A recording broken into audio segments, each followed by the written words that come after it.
जय हिंद दोस्तों। जिला स्तरीय ग्रामीण स्वास्थ्य संयोजक पुरुष के रिक्त पदों पर सीधी भर्ती हेतु विज्ञापन जारी हो चुका है। ये विज्ञापन देखिए संचालनालय स्वास्थ्य सेवाएं छत्तीसगढ़ स्वास्थ्य भवन सेक्टर 19 अटल नगर नवा रायपुर के द्वारा विज्ञापन जारी किया जा चुका है। तो लोक स्वास्थ्य एवं परिवार कल्याण विभाग छत्तीसगढ़ शासन के अंतर्गत संचालनालय स्वास्थ्य सेवाएं छत्तीसगढ़ के अधीनस्थ जिला स्तरीय ग्रामीण स्वास्थ्य संयोजक पुरुष के रिक्त पदों पर सीधी भर्ती द्वारा पद पूर्ति छत्तीसगढ़ के स्थानीय निवासी के अर्हताधारी अभ्यर्थी से ऑनलाइन आवेदन छत्तीसगढ़ व्यवसायिक परीक्षा मंडल रायपुर के वेबसाइट देखिए सीजी व्यापम देखिए व्यापम cg.cg स्टेट गवर्नमेंट पर आमंत्रित किए जाते हैं।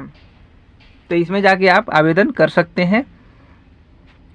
चलिए देखते हैं पद का नाम क्या है। तो पद का नाम देखिए ग्रामीण स्वास्थ्य संयोजक पुरुष। तो महिलाओं के लिए पिछले वीडियो में वीडियो डाल चुके हैं और देख लीजिएगा उसका।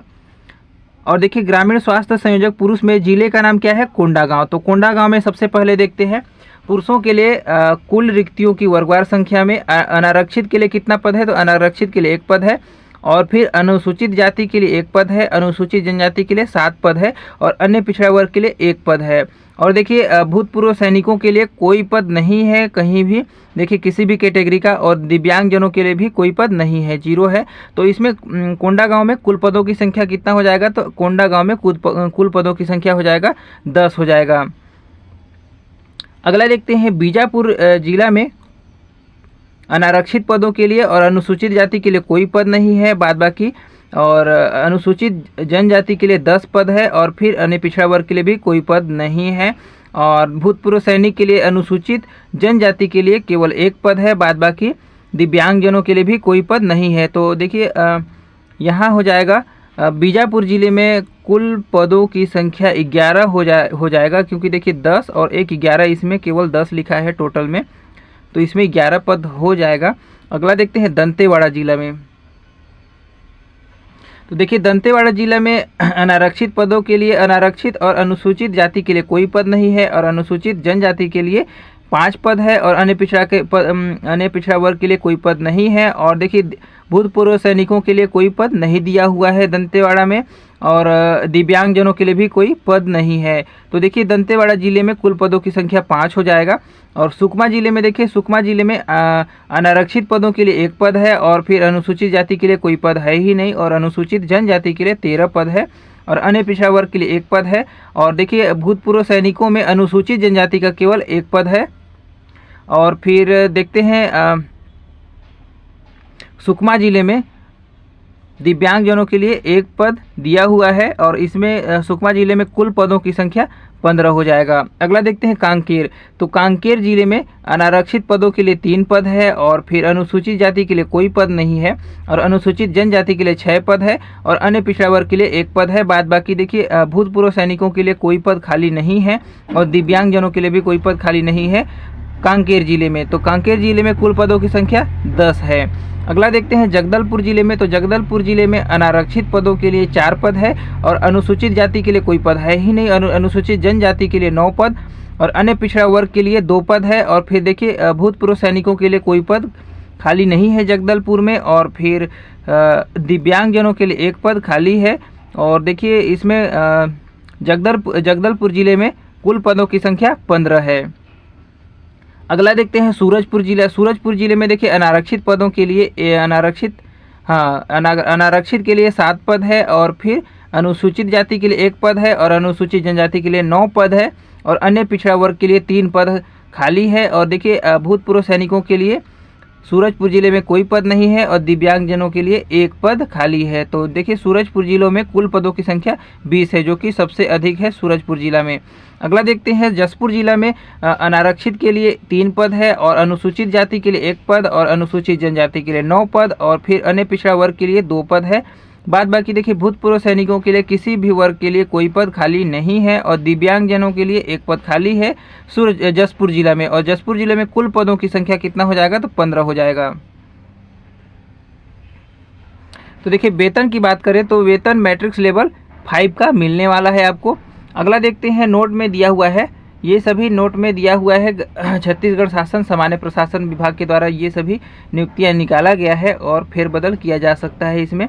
देखिए उक्त पदों के में दिव्यांगजनों के लिए आरक्षित पद हेतु केवल OL 1 लेग 1 एवं OA 1 आम दिव्यांग की पात्र होंगे। देखिए अब और छत्तीसगढ़ शासन सामान्य प्रशासन विभाग के परिपत्र क्रमांक ये सभी दिया हुआ है। नया रायपुर दिनांक। देखिए ग्रामीण स्वास्थ्य संयोजक पुरुष के रिक्त पदों पर आवेदन किए जाने हेतु छत्तीसगढ़ राज्य के पुरुष उम्मीदवार ही पात्र होंगे। तो ये वाला में केवल पुरुष वर्ग ही भर सकते हैं। देखिए उक्त पदों की जिलेवार रिक्त पदों की आरक्षणवार जानकारी, परीक्षा पद्धति, नियम व शर्तें, परीक्षा पाठ्यक्रम तथा परीक्षा हेतु ऑनलाइन आवेदन की विधि, परीक्षा शुल्क भुगतान की विधि तथा परीक्षा संचालन संबंधी समस्त जानकारी छत्तीसगढ़ व्यावसायिक परीक्षा मंडल के वेबसाइट देखिए व्यापम cg.stategov.in पर देखा जा सकता है। अब देखते हैं नियम व शर्तें क्या है। सामान्य नियम शर्तें तो देखिए छत्तीसगढ़ शासन सामान्य प्रशासन विभाग के परिपत्र क्रमांक 13/1/2023 ये सभी के नवा रायपुर ये भी दिया है, पढ़ लीजिएगा। अनुसार बयान पदों की वर्ग रिक्त संख्या परिवर्तन हो सकता है, तो इसमें परिवर्तन किया जा सकता है पदों की संख्या में। जो जरूरी जानकारी है उसको देखते हैं। तो आवेदन को छत्तीसगढ़ राज्य का स्थानीय निवासी होना चाहिए, बिल्कुल सही है। और छत्तीसगढ़ शासन लोक स्वास्थ्य एवं परिवार कल्याण विभाग अलिपकीय पैरामेडिकल एवं नर्सिंग संचालनालय स्वास्थ्य सेवाएं तृतीय श्रेणी सेवा भर्ती नियम 11 जून 2020 में दिए गए प्रावधानों एवं शासन द्वारा जारी आदेश, निर्देश अथवा नियम लागू होंगे। और चौथा में दिया है पदों के लिए भर्ती नियम में निर्धारित अनिवार्य शैक्षणिक अर्हता 1। देखिए जीव विज्ञान विषय के साथ उच्चतर माध्यमिक विद्यालय 10+2 परीक्षा उत्तीर्ण होना चाहिए। और प्रशिक्षण केंद्र में बहुउद्देशीय कार्यकर्ता प्रशिक्षण में 1 वर्षीय डिप्लोमा या समकक्ष प्रशिक्षण जिसे राज्य शासन द्वारा मान्यता दी गई हो उत्तीर्ण होना चाहिए, ये जरूरी है। और तीसरा में देखिए अभ्यर्थी को छत्तीसगढ़ पैरामेडिकल काउंसिलिंग में पंजीकृत होना चाहिए, ये सभी जरूरी है। देखिए और पांचवा में क्या दिया है, सभी प्रमाण पत्र विज्ञापन की अंतिम तिथि या उसके पूर्व जारी होना अनिवार्य है। और छठवां में मुख्यमंत्री चिकित्सा एवं स्वास्थ्य अधिकारी उक्त पद हेतु नियोक्ता अधिकारी हैं जिनके अधीन विज्ञापित रिक्त पदों के लिए व्यापम द्वारा परीक्षा आयोजित की जाएगी।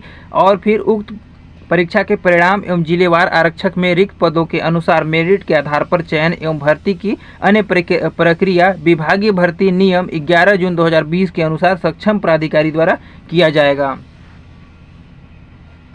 अगला है सातवां है आवेदक अपनी अर्हता की जांच स्वयं करें तथा विज्ञापित पद के लिए निर्धारित अर्हता शर्तों को पूरा करने पर ही आवेदन करें। चयन प्रक्रिया के दौरान किसी भी स्तर पर आवेदक के अयोग्य पाए जाने पर उनका आवेदन पत्र निरस्त कर दिया जाएगा, उम्मीदवार समाप्त की जाएगी। तो देखिए उम्मीदवारी समाप्त की जाएगी। तो आप देख लें कि क्या क्या इसमें मांगा है। तो देखिए सबसे पहला चौथा में दिया भी है पदों के लिए भर्ती नियम व निर्धारित अनिवार्य शैक्षणिक अर्हता। तो जीव विज्ञान, तो देखिए सबसे पहला इसमें जरूरी है जीव विज्ञान की, देखिए जीव विज्ञान के साथ उच्चतर माध्यमिक विद्यालय 10+2। देखिए जीव विज्ञान मतलब 12वीं कक्षा में आपका जीव विज्ञान होना चाहिए, परीक्षा उत्तीर्ण होना चाहिए। और देखिए प्रशिक्षण केंद्र में बहुउद्देशीय कार्यकर्ता प्रशिक्षण में 1 वर्षीय डिप्लोमा या समकक्ष प्रशिक्षण जिसे राज्य शासन द्वारा मान्यता दी गई हो, ये वाला बहुत जरूरी है और उत्तीर्ण होना चाहिए। और अभ्यर्थी को छत्तीसगढ़ पैरामेडिकल काउंसिलिंग में पंजीकृत होना चाहिए। ये सभी आपके पास है तो आप फॉर्म भर सकते हैं। आगे देखते हैं और क्या क्या जरूरी सूचना है और आप सभी पढ़ लीजिएगा ये सभी सूचनाओं को। बाद बाकी हम मिलते हैं एक नए वीडियो के साथ, तब तक के लिए जय हिंद जय भारत। अगर वीडियो अच्छा लगा हो तो चैनल को सब्सक्राइब जरूर कीजिएगा।